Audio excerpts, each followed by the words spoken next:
India اور اسرائیل کا تعلق ایک پہلے سے ہے، 90s سے ہے، اگرچہ انڈیا ادروائز ان ملکوں میں سے تھا جس نے اسرائیل کو کبھی تسلیم نہیں کیا تھا، اور پھر انہوں نے بہت آگے بڑھ کے فلسطینیوں کی کاز کی حمایت کی تھی 50s میں، 60s میں، 70s 80s میں، لیکن پھر یہ 90s میں قریب آنا شروع ہو گیا انڈیا اور اسرائیل کے، اور اب تو اتنے قریب آ چکے ہوئے ہیں کہ انہوں نے وہ ظاہر ہے کہ یہ اس لیڈر سے ملنے جا رہے ہیں جو جس پہ جینوسائیڈ کے الزامات ہیں، اور وہ جو انٹرنیشنل کورٹ آف جسٹس ہے اس پہ سمن ایشو ہوا ہے، ریڈ وارنٹ ایشو ہوا ہے، یہ اس لیڈر سے ملنے جا رہے ہیں، اور اس ملک کا وزیر اعظم ہے جو نان الائن موومنٹ کو لیڈ کرتا تھا، جو ساری دنیا میں جو اس طرح کی اخلاقی جو ہائی مارل گراؤنڈ والے ایشوز تھے، وہ برے ساؤتھ افریقہ کا اپارتھائڈ کا ایشو ہو، فلسطینیوں کی کاز ہو، اس میں سب میں سپورٹ کرتا تھا ان کازز کو، اور جو ڈیولپنگ کنٹریز ہیں یا تیسری دنیا ان کو اس وقت کہتے تھے، وہ انڈیا کی طرف دیکھتے تھے کہ یہ ایک لیڈرشپ رول میں ہے۔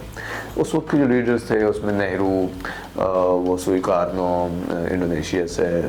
جمال عبد الناصر، تو یہ بڑے نام تھے جو اس زمانے میں ایک طرح سے ان کازز کو لیڈ کرتے تھے۔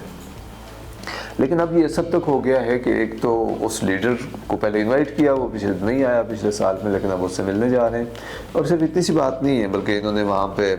جیسے ان کی انویسٹمنٹس وغیرہ بھی کی ہیں اڈانی نے، جیسے ہیفا پورٹ وغیرہ میں، اور پھر یہ جو سارا یہ جو جینوسائیڈ والا سلسلہ چل رہا تھا غزہ میں، تو انہوں نے تو ان کو ویپنز بھی پرووائڈ کیے ہیں اسرائیل کو، اور ڈرونز وغیرہ، تو ایک بڑی میجر شفٹ ہے۔ اور بلکہ انڈیا میں تو یہ جو ہندوتوا اور اس طرح کے جو نفرت امیز بیانیے جو انہوں نے چلائے ہیں ہندوتوا کے ذریعے سے، وہاں پہ تو آپ کو اکثر یہ باتیں سننے میں ملتی ہیں، ہمیں بھی یہاں پہ مسلمانوں کے ساتھ وہ سلوک کرنا چاہیے جو غزہ میں اسرائیل نے کیا ہے، کشمیریوں کے ساتھ ہمیں وہ سلوک کرنا چاہیے جو اسرائیل نے غزہ کی، پاکستان کے حوالے سے بھی اسی طرح کی بات، تو ایک بڑا زہریلا سا ماحول اسرائیل میں انڈیا میں بنایا ہوا ہے ہندوتوا کے زیر اثر، اور تو آپ کو اس پہ بات پہ پھر کوئی حیرانی نظر نہیں آتی۔ اب آپ حیرت ہوتی ہے بعض اوقات کہ انڈیا کے کئی ریٹائرڈ ڈپلومیٹ وہ کہہ رہے ہوتے ہیں کہ ہم نے ڈیولپنگ کنٹریز کو لیڈ کرنا ہے، اور ڈیولپنگ کنٹریز تو ہماری طرف دیکھتے ہیں۔ جب آپ ایک ہائی مارل گراؤنڈ بھی تو آپ کو رکھنی ہوتی ہے نا، آپ بے شک پریگمیٹیکلی ہو سکتا ہے آپ کچھ اور ترقی ہو جائے، آپ $4 ٹریلین سے $8 ٹریلین کی اکانومی بن جائے، لیکن اگر آپ کا ہائی مارل گراؤنڈ نہیں ہے نا تو اس میں مسائل بنتے ہیں، پھر آپ زیادہ ایک حد سے آگے نہیں جا سکتے۔ لیکن امریکہ کے حوالے سے بھی تو یہی ہے نا، یہ بات جو ٹرمپ پہ تنقید ہوتی ہے وہ یہی ہوتی ہے کہ امریکہ تو دنیا کی سپر پاور اس وجہ سے تھا، اور وہ اس کا ایک ہائی مارل گراؤنڈ بھی ہوتا تھا، وہ فری ورلڈ کی بات کرتے تھے، وہ ہیومن رائٹس کی بات کرتے تھے، وہ جمہوریت کی بات کرتے تھے، اگرچہ اس کو وائلیٹ بھی کرتے تھے، لیکن ایک براڈر نیریٹو وہی ہوتا تھا۔ بیچ میں آپ یہ بھی دیکھتے ہیں کہ وہ کنگڈمز کو بھی سپورٹ کرتے تھے، وہ اسرائیل کو بھی سپورٹ کرتے رہے، لیکن ایک ہائی مارل گراؤنڈ بہرحال رکھتے تھے۔ تو اور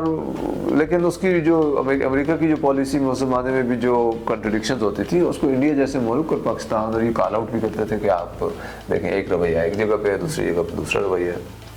لیکن اب انڈیا بالکل تقریباً اسی کیمپ میں کھینچا جا رہا ہے۔ تو اس میں انڈیا میں بھی لوگ ہیں جو تنقید کر رہے ہیں، لیکن بہرحال لگتا یہ ہے کہ مودی صاحب نے کچھ اپنی چوائسز جو ہیں لگتا ہے اب کر لی ہیں، کوئی ابہام تھا نا تو اب اس سے نکل رہے ہیں۔ اچھا، اس میں انٹرسٹنگ سٹیٹمنٹس ہیں جو نیتن یاہو نے سٹیٹمنٹ دی ہے وہ ٹویٹر پہ کہ this morning at the opening of our cabinet meeting I spoke about the historic visit of my dear friend Prime Minister Narendra Modi to Israel this coming Wednesday۔ تو دیکھیں dear friend کون ہے جس پہ genocide کے الزامات ہیں، اور وہ ڈیئر فرینڈ ہے تو، اور ہسٹورک وزٹ ہے۔ اچھا، the bond between Israel and India is a powerful alliance between two global leaders۔ اچھا، وہ اس کو alliance کہہ رہے ہیں۔ اچھا، پتہ نہیں یہ الائنس اس سینس میں کہ ہمارے تعلقات اچھے ہیں یا کوئی فارمل ٹریٹی سائن ہونے جا رہا ہے، میرا نہیں خیال کوئی ٹریٹی سائن ہونے جا رہا ہے، لیکن وہ الائنس اس سینس میں کہ ہم ایک دوسرے کی مدد کرتے ہیں، وہ تو مطلب کوئی فارمل ٹریٹی مجھے لگتا نہیں ہے۔ آئی ووڈ بی سرپرائز کہ اگر کوئی فارمل ٹریٹی ان کے بیچ میں اسی نوعیت کا جیسے پاکستان اور کا سائن ہوا ہے وہ ہو، لیکن بہرحال وہ الائنس کی بات کر رہے ہیں، یعنی یہ لفظ استعمال ہو رہا ہے۔ اچھا، پھر we are partners in innovation, security and a shared strategic vision. اچھا، انوویشن کو اے آئی وغیرہ میں اور اس میں اچھا آپ کو پتہ ہے کافی ٹیکنالوجی ٹرانسفر بھی ہو رہی ہے. سیکیورٹی میں ویپنز ادھر سے خریدے جاتے ہیں, لیکن سیکیورٹی مطلب کس کی سیکیورٹی؟ اسرائیل کی سیکیورٹی, انڈیا کی security, Middle Eastern security and shared strategic vision. اب یہ انٹرسٹنگ الفاظ کا چناؤ ہے کہ وہ strategic vision for Middle East, strategic vision for what, for the globe, for South Asia. ہاں اچھا, from AI to regional cooperation our partnership continues to reach new heights. اچھا, looking forward to seeing you in Jerusalem, PM Modi. اچھا, تو یہ تو انہوں نے اس کے حوالے سے کہا ہے. پھر مودی صاحب نے بھی اس کا جواب دیا ہے, تو اس کا جواب ذرا مختصر ہے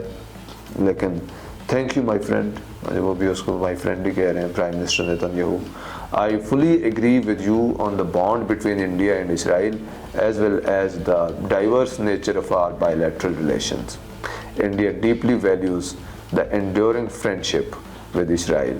built on trust, innovation and shared commitment to peace and progress. آج انہوں نے پیس کا لفظ استعمال کیا ہے, مطلب وہ تو سیکیورٹی کی بات کر رہا ہے نیتن یاہو, تو یہ پیس کی بات کر رہے ہیں. تو یہاں سے شاید آپ کو لگتا ہے کہ تھوڑا سا شاید فرق ہے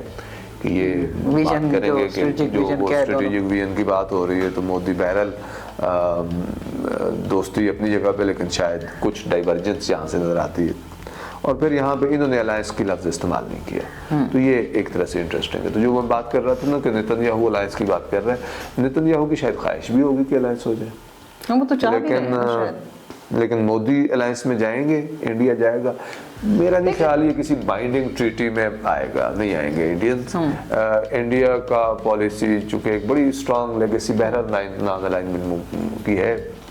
تو یہ کسی ملک کے قریب جائیں گے بھی نا تو تاثر یہ رکھنے کی کوشش کریں گے کہ ہم اس کیمپ میں نہیں ہیں, ہماری ملٹی الائنمنٹ ہے. تو مطلب بھلے بہت قریب چلے جائیں. یہ دیکھیں پہلے بھی ایسے ہوا تھا نا کہ یہ USSR کے بہت قریب چلے گئے تھے 70s میں, اس کے بعد ان کی بہت ڈپینڈنس بڑھ گئی تھی, لیکن اس کے بعد یہ باوجود یہ کہتے تھے کہ ہم تو کسی الائنس کا حصہ نہیں ہیں اور ہم تو نان الائن موومنٹ کا حصہ ہیں. حالانکہ ویپنس پہ بہت ڈپینڈنس تھی. وہ سیکورٹی کونسل میں انڈیا کی سپورٹ کرتا تھا, پاکستان کے خلاف تو انڈیا کی بہت مدد کی سوویت یونین نے. افغانستان میں سوویت یونین نے انٹروین کیا تو اس وقت بھی انڈیا نے نان الائن موومنٹ کا حصہ ہوتے ہوئے بھی اس کی کوئی خاص مذمت نہیں کی ہے. اچھا, تو مطلب لیکن کبھی فارملی یہ نہیں کہا کہ ہم اس کیمپ میں ہیں. اور یہاں پہ بھی میرے خیال میں یہی ہے کہ یہ اسرائیل کے قریب جائیں گے, جا رہے ہیں, اور لیکن کسی فارمل ٹریٹی میں نہیں آئیں گے.